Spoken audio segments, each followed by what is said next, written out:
नमस्कार, मैं खुशी सिंह और आप देख रहे हैं श्री न्यूज। भारत आज अपना 69वां स्वतंत्रता दिवस पूरे गौरव और उत्साह के साथ मना रहा है। इस अवसर पर प्रधानमंत्री नरेंद्र मोदी ने लगातार 12वीं बार लाल किले से ध्वजारोहण किया और राष्ट्र को संबोधित किया है। उनका भाषण केवल बीते वर्षों की उपलब्धियों की झलक नहीं था, बल्कि इससे भारत के भविष्य की स्पष्ट रूपरेखा भी दिखाई दी। प्रधानमंत्री ने अपने संबोधन की शुरुआत वीर शहीदों को नमन करते हुए की और स्वतंत्रता संग्राम सेनानियों के बलिदान को याद किया। इसके बाद उन्होंने देश के वर्तमान परिदृश्य और भविष्य की योजनाओं का विस्तार से उल्लेख किया।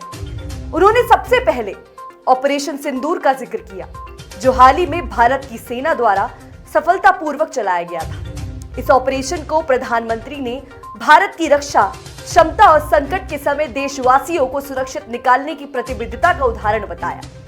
इसके बाद उन्होंने आत्मनिर्भर भारत के अभियान पर जोर देते हुए कहा कि आज भारत हर क्षेत्र में आत्मनिर्भर बनने की ओर तेजी से बढ़ रहा है, चाहे वो रक्षा हो, डिजिटल तकनीक हो या निर्माण क्षेत्र हो।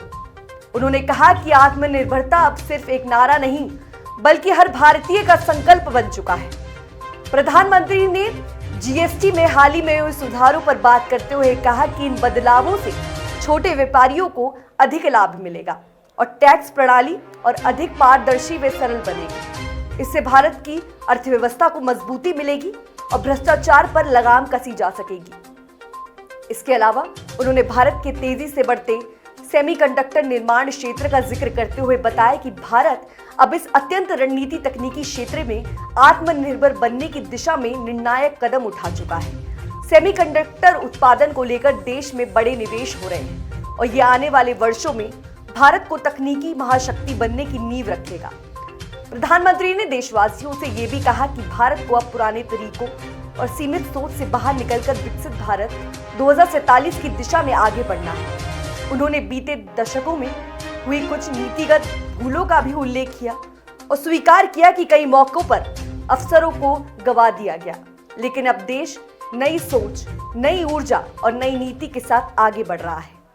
अंत में उन्होंने सभी देशवासियों से आह्वान किया कि वो मिलकर देश के विकास में भागीदार बने, स्थानीय उत्पादों को अपनाएं, स्वच्छता, पर्यावरण संरक्षण, डिजिटल सुरक्षिता और सामाजिक समानता जैसे क्षेत्रों में सक्रिय योगदान दें। उनका पूरा भाषण आत्मविश्वास, आशा और एकता से परिपूर्ण था, जिससे ये संदेश देता है कि भारत अपने अतीत से सीखते हुए भविष्य की ओर तेजी से बढ़ रहा है।